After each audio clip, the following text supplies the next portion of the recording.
14 নম্বর অঙ্ক। তাহলে লিখবো ক পি দিনে করে কয়টি কাজ? একটি কাজ। ঠিক আছে, ক পি দিনে করে কয়টি কাজ? একটি কাজ। অতএব ক একদিনে করে কতটুকু কাজ? 1/p অংশ হয়ে যাবে তখন। ঠিক আছে, বুঝতে পারছো? এটুকু একদিনে কম কাজ করে সেজন্য ভাগ হয়ে গেল। ক্লিয়ার? 1/p অংশ। এরপরে খ খ কয় দিনে? 2p, তাই না? 2p দিনে করে কয়টি কাজ?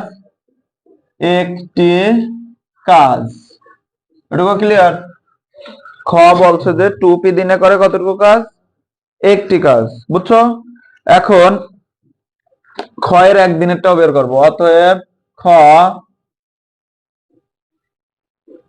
একদিনে করে 1/2p অংশ কাজ। বুঝতে পারছো এটুকু?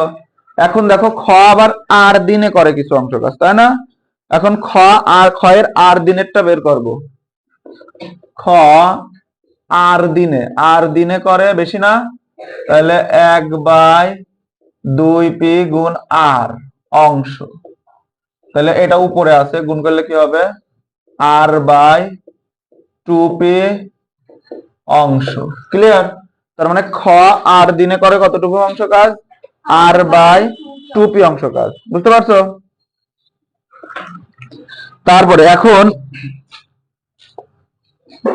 দুইজন একত্রে কাজ করে কিছু কাজ, তাই না? তাহলে আমি লিখবো, কি লিখবো? যে দেখো ক ও খ ক ও খ একত্রে একদিনে করে।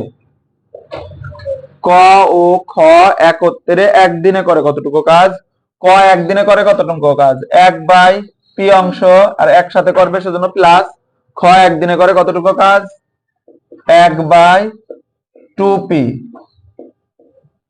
অংশ। বুঝতে পারছো? লিমা মনোযোগ দাও। তাহলে ক আর খ একদিনে করে কতটুকু কাজ? 1/p, আর খ করে 1/2p যোগ করলাম। ঠিক আছে, এখন কি করব? লসাগু হবে, তাই না? পি আর 2p লসাগু কি হয়? 2p। পি কেটে গেল, 2 থাকে না? 2 1 এর সাথে গুণ করলে কি হবে? 2 প্লাস 2p কেটে গেল, 1 করতে 1 অংশ। তাহলে এটা যদি যোগ করি, যোগ করলে কত হবে? 3/2p অংশ। এটুকু বুঝছো? এই কাজ কে করে? 3/2p অংশ কাজ কে করে? ক আর খ একত্রে করে। ক আর খ একত্রে করে কয় দিনে? একদিনে। এটুকু বুঝছো? এবার ক আর খ একত্রে কতটুকু কাজ করেছে সেটা বের করা লাগবে না? কারণ খ আছে কিছু অংশ, ক আছে কিছু অংশ কাজ রেখে চলে যায়, তাই না? তাহলে এবার লিখবো ক ও খ একত্রে মোট কাজ করে। মোট কাজ কতটুকু? এক অংশ না? 1 বিয়োগ। ঠিক আছে, মনোযোগ দাও। যেই কাজটুকু ফেলা রেখে গিয়েছিল সেই কাজটুকু করতে ক্ষয়ের কতদিন লাগছিল? আর দিন। বইতে দেখো, যেই কাজটুকু ফেলা রাখছিল সেই কাজটুকু ক্ষয়ের করতে কতদিন লাগছিল? আর দিন। কতটুকু কাজ? এই যে আর দিনে করে কতটুকু কাজ? এতটুকু কাজ। আর বাই কতটুকু? 2p। এইটুকু কাজ করতে ক্ষয়ের কতদিন লাগছে? আর দিন। ঠিক আছে, এবার তাহলে ক আর খ একত্রে কাজ করে কতটুকু? মোট কাজের থেকে এতটুকু বাদ দেব না? তাহলে আছে দুইজনে একত্রে কতটুকু কাজ করে সেতটুকু পাবো। বুঝতে পারছো? মানে ক আর খ মোট কাজ করে কতটুকু সেতটুকু বের করতেছি। তাহলে মোট কাজ হচ্ছে এক অংশ। এক অংশ থেকে ওই খ আর দিনে বাকি কাজ করছিল না, কতটুকু? r/2p অংশ কাজ, ওইটুকু বাদ দিয়ে দেবো। বুঝছো? তাহলে কি হবে? ক ও খ একত্রে মোট কাজ করে 1 - r/2p অংশ। ঠিক আছে, এখন যদি আমি এটা বাদ দিই তাহলে কি হবে? লসাগু করো, 2p লসাগু হয় তাই না? এটার সাথে গুণ হয়ে যাবে না ভাগ টাগ করে, তাহলে 2p মাইনাস এটা ভাগ হয়ে গেল আর করতে আর অংশ। ঠিক আছে, এটুকু বুঝছো? না বুঝলে বলো। আচ্ছা এবার আমি এই পাশে করলাম, হ্যাঁ সাইডে করলাম। আচ্ছা এখন দেখো, তাহলে ক আর খ একত্তরে মোট কতটুকু কাজ করে অতটুকু কাজ বের করতে পারছি আমরা। এখন আমার বলছে যে কাজটি করতে মোট কতদিন লাগে, তাই না? এখন ক আর খ এতটুকু কাজ করতে কতদিন লাগে এটা বের করতে হবে আমার। তো আমরা দেখো পাইছি যে ক আর খ একদিনে করে কতটুকু কাজ, এতটুকু কাজ। আমার দিন বের করতে হবে, সেজন্য এই অংশ আগে লিখবো। ঠিক আছে, তাহলে লিখবো যে ক ও খ এত অংশ, ঠিক আছে, 3/2p অংশ কাজ করে কয় দিনে? একদিনে, তাই না? ক ও খ 3/2p অংশ কাজ করে কয় দিনে? একদিনে। অতএব ক ও খ এক অংশ কাজ করে, এক অংশ কাজ করতে কোন দিন লাগে?